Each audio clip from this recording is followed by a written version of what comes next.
asalaamaaleykum mbokk internet yi Senfootball TV nuyu naa leen bu baax jeex leen di am mbégte saa su ne defal leen vidéo mbokk internet yi tey dañu ñëw rek wax si équipe nationale du Sénégal wax su quelques infos yu xamante ne dina xew si biir semaine bi la ñu waxtaane ko mais avant ça wax yéen ñi xam ne ba si chaîne bi abonné leen cliquer leen si cloche moo leen permettre vidéo bu ñu ngeen mën ko sa bañ a fàttee wax seen xalaat ci commentaire yi aimé vidéo bi c'est très important ci liggéey bi gars yi di wax yéen ñi xam ne dina am problème foo leen ñu seetaanee match ak yooyu mën ngeen di contact le numéro 77 685 78 12 77 685 78 12 de A ba Z boo leen dañuy waxtaan defaral leen ko à 100%. gars yi donc damay dooree xibaar yi donc temps yi gis ngeen ne ñoo commencé wax ne Sénégal mooy waxtaan pour am match amical au mois de mars pour préparer la coupe du monde du coup nag jamono bi ñoo ngi wax ay équipe fédération bi nag jamono bi équipe bi mu waxal bëri na ñoom ñoo bëgg premier match bi joué ko fii ci réew mi stade Maître Abdoulaye Wade parce que stade kii bi ñu ngi koy waxatee Amitié Léopold Sédar Senghor c'est pas encore homologué donc par la FIFA. Certes ñoo ngi si joué suñu ay match de championnat mais ça reste que notre championnat mais au niveau FIFA c'est pas homologué mais vu que c'est un match amical je pense que ça peut se faire maintenant c'est à la fédération de décider entre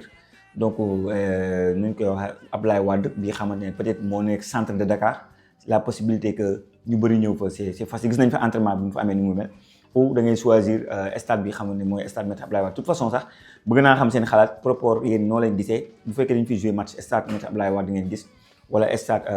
wala stade Léopold Sédar Senghor bref loolu mooy premier match bu ñu fa bëgg jouer les premiers matchs boobu ñu fa bëgg jouer jamono bi ñoo ngi wax ak ñaari équipe ñoo ngi wax ak Gambie bu baax a baax di waxtaan ak moom pour mu ñëw fi ñoo ngi wax ak Burkina Faso ñaari équipe yooyu daal jamono bi xam leen ñoom ñaar la ñuy waxtaanal léegi nag ñu war a jouer beneen bi France beneen bi ñu war a jouer France nag jamono bi may wax ak yéen ñi Uruguay lañu njëkk a contacter Uruguay nag day jouer benn match mais amagul deuxième match nag Algérie aussi tamit dafa contacter en même temps Uruguay pour jouer ak moom deuxième match Sénégal mooy waxtaan ak Uruguay Algérie mooy waxtaan ak Uruguay jamono bi nag après nag keneen ki xamante ne moo gën a facile pour am que c'est Pérou parce que Pérou joué wul kenn pour l'instant donc Pérou y a plus de facilité pour convaincre que jouer ak moom jamono bii donc Pérou aussi tamit mu ngi ci candidat pour ñu mën a jouer ak moom léegi nag démb si guddi yeneen information dafa génn ñuy xamale ne lu su mel ni Iran aussi tamit mën nañu jouer ak moom ak Russie ñoo jamono bi may wax ak yéen ñoo ngi waxtaan ak ñoom dernière information yi ñoo waxtaan ak Russie ak Iran man wax naa sama xalaat tuuti rek ne leen wax ne dañu man match yi ma doon xaar personnellement par rapport ak poule bi ñu bokk France dañuy dajal dañoo war a jouer Portugal dañoo war a jouer Belgique dañoo war a équipe bu xaw a ndróog méngóog un peu avec la France pour préparer nu ñu koy sax kii ñu koy wax coupe du monde certes nag bu la neexee nga ne non garaaw nañ jouer match amical rek dem si yoon mais pour moi c'est très important même si bon équipe yi ñuy dajal quand même am nañu seen match amical à savoir la France xam nañu muy dajal à savoir ñu koy wax Norvège xam nañu dajal parce que France bu dee ak Brésil mu nekk un très bon match pour ñoom match bu neex. De l'autre côté aussi il y a Norvège si je ne me trompe pas c'est Suisse quelque chose comme ça donc ñoo am nañu seen match c'est ficelé c'est clair mais ñun jouer pays africain je ne vois pas l'intérêt jouer wuñu la préparer ñu CAN après dañ ko war a inverser pendant qu'on joue la Brésil bi ñu jouer Brésil la fois dernière dañoo war a jouer pays africain pour préparer la CAN cette fois-ci ñu war a préparer la coupe du monde ñu jouer équipe africaine bon je comprends pas même si bon d'autres me disent que Mohamed c'est pas important le plus important mooy nañu jouer rek mais je trouve que c'est très important dans le football que nga am équipe bi gën a xaw a méngoog sa équipe mën a am préparation bu baax bref loolu lañ ko teg de l'autre côté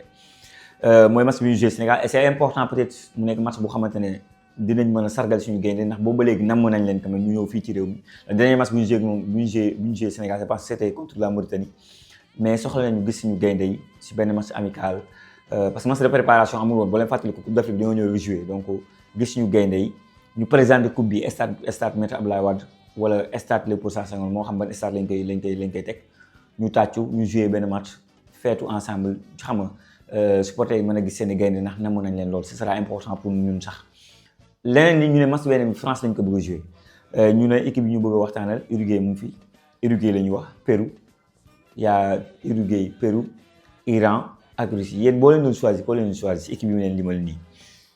bu fekkee da nga naan man équipe européenne laa bëgg jouer bu xaw a méngoog France même si européen boo xoolee entre France et Russie c'est deux footballs différents bokkuñu dara ñoo bokk Europe mais bokkuñu football bu neexee nga ne Russie ngay jouer Iran on le connaît xam nañ ko bu baax bu ñuy préparer suñu coupe du monde la fois dernière bu ñu jouer ak Bolivie ñoom lañu jouer ñu mës a niil ak ñoom di 1-1 si je me trompe pas donc Jakobs suma central ñu dugal contre son camp à la fin ñu dugal seen attaquant ñu dugal ñu 1-1 bref Iran xam nañ ko bu baax a baax donc entre Iran ak Russie moi je préfère Russie foofu mais sama choix numéro 1 si ñetti équipe yi je préfère jouer Uruguay Uruguay par rapport ak la qualité de niveau de l'équipe mais bu mu amee ni ñu koy waxatee bu mu amee Russie tamit ce sera important en tout cas voilà des matchs yu xamante ne important et si c'est deux matchs quand on parle de deux matchs pour man bu fekkee da nga bëgg a tester des joueurs le match contre équipe africaine nga mën a tester parce que équipe beneen bi je pense que c'est pour teg si équipe A si je me trompe pas à Lucie c'est si deux matchs yi mu amoon entre Bolivie ak Ghana beneen bi dafa teg équipe ba mu tiit presque beneen bi mu teg beneen équipe xam nga même si tegul beneen équipe à 100% mais changé woon na un peu parce que à Lucie c'est du koy changé ba si boobu sax man critiqué woon naa si lu bëree bëri man je trouve que équipe da nga koy changé lu bëri si tu veux voir de nouveaux joueurs nag y a la possibilité de convoquer en défense Malang Sarr y a la Lamine Sy si toutefois day ñëw de revoir Ilaï Camara si toutefois mu ngay convoqué audience de vidéo Ilaï Camara Lamine Sy Antoine Mendy au poste de latéral droit donc au milieu terrain si André Diouf bu fekkee day ñëw au poste de l'attaque Assane Diao on va voir qu'est-ce que ça va passer parce que Assane Diao faut savoir que xam nga dafa blessé Assane Diao quand même c'est un peu critique moment bi muy tane la moment boobu la ñu war a jouer match yi parce que normalement Fabregas ne normalement mu ngi reprendre entraînement au mois de mars te ñun mois de mars la ñuy jouer day li ñu daloon day ñu dalaat si ka Assane Diao maanaam fu muy commencé entraîner ndax dañ koy convoqué ndax dañuy dem xool ko match de amical day li taxaw mooy taxaw naan non boo ko convoqué mën na blessé loolu mooy débat boobu day ñëwaat moo tax Assane Diao bëgg nañoo xam ne qu'est-ce qui va se passer on va voir d'ici mois de mars est-ce que Bamba Dieng va continuer à marquer des buts est-ce voilà ba xam na war nañ ko may ay sens et de l'autre côté l'autre boy bi xamante ne yéen a ngi koy wax bu baax a baax jaxoon aussi tamit du côté de Bruges on verra loolu yëpp c'est des choix yoo xamante ne si match amicaux yi pour man match bi ngay joué Sénégal mën nga tester les jeunes boys xam nga donc et match bi xamante ne donc fële ngay joué Europe au niveau de la France mën nga teg sa équipe type man gars yi lii laa mën a wax tënk ci information concernant suñu match amicaux yi xam ne c'est très important pour préparer la coupe du monde gars yi bu ñu jógee foofu on va parler de Habib Beye bi xamante ne jamono bi waa Marseille selon Fabrizio Romano waa Marseille pare nañ pour jël ko pour remplacer Désiré bi dem na man étant un supporter de Marseille xam ngeen man sama cofeel si Olympique de Marseille même si je suis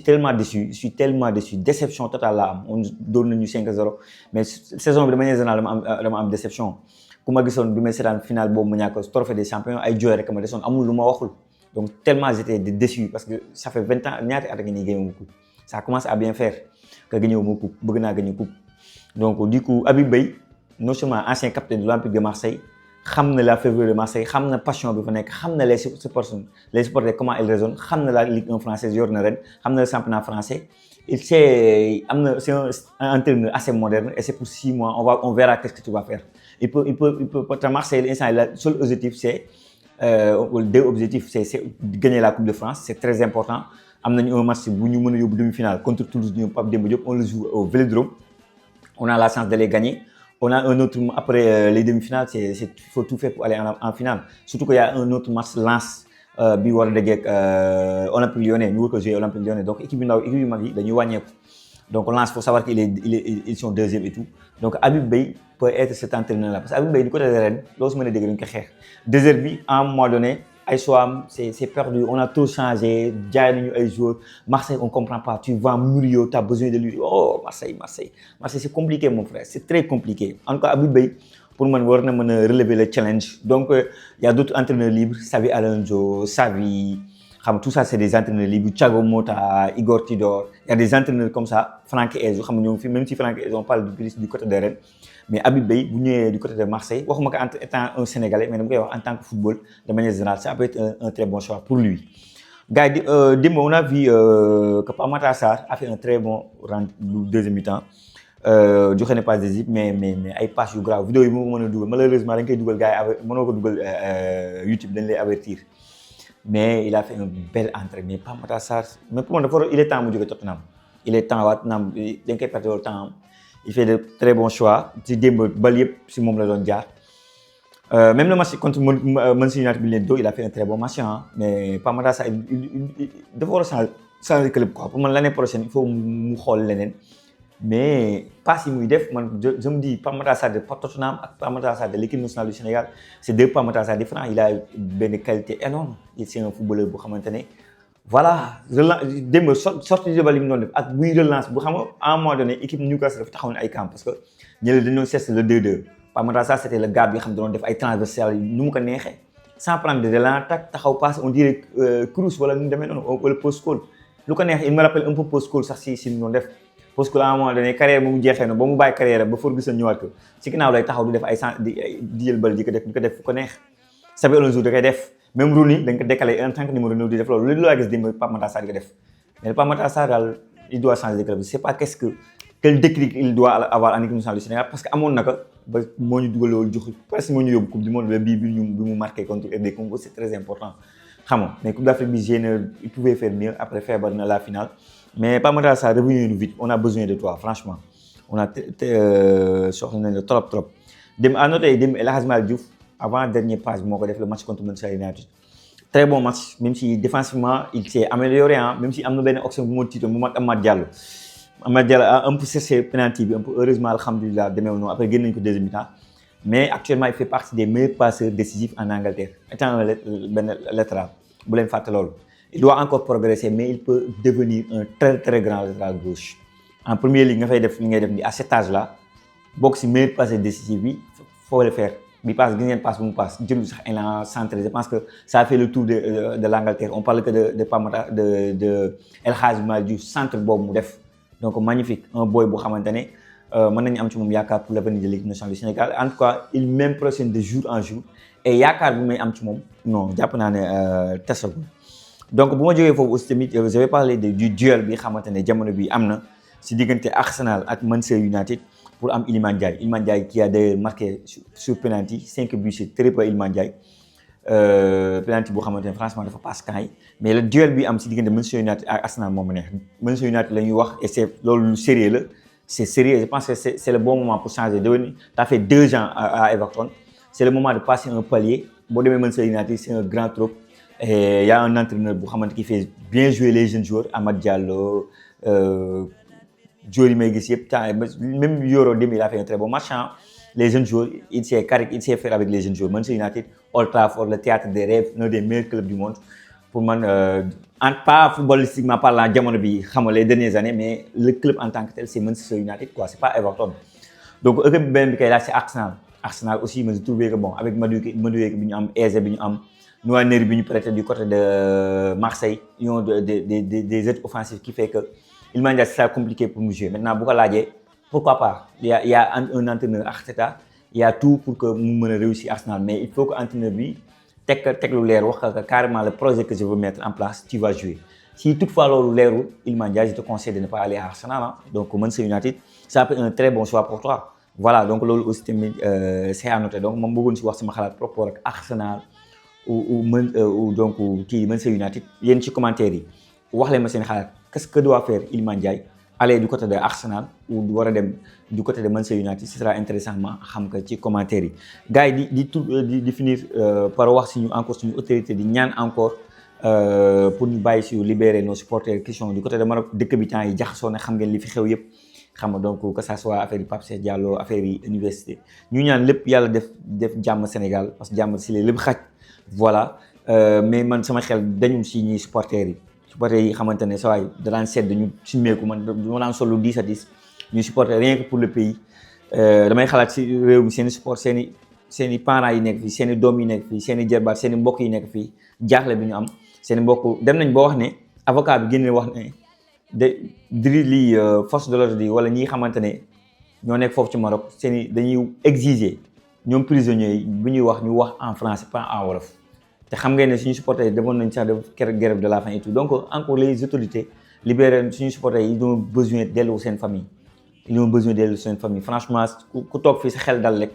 bay tal na weeru koor bi moom mu ñëw ak jàmm nga bëgg ko passer rek xalaatal say bokk Sénégalais yi xam ñoo ngi prison te dañu ñëwoon rek pour soutenir l'équipe nationale du Sénégal donc de manière générale li mu nekkoon xibaar yi xamante bëgg naa ko partager ak yéen bàyyi leen ci commentaire yi ngeen wax ma seen xalaat ak seen gis-gis wax leen ngeen doole ma si yeneen plateforme moo xam TikTok la moo xam Instagram la boo leen tapé Senfootball TV incha allah da ngeen gis suñu logo bi jaajëfal naa leen wax leen ba beneen sur Senfootball TV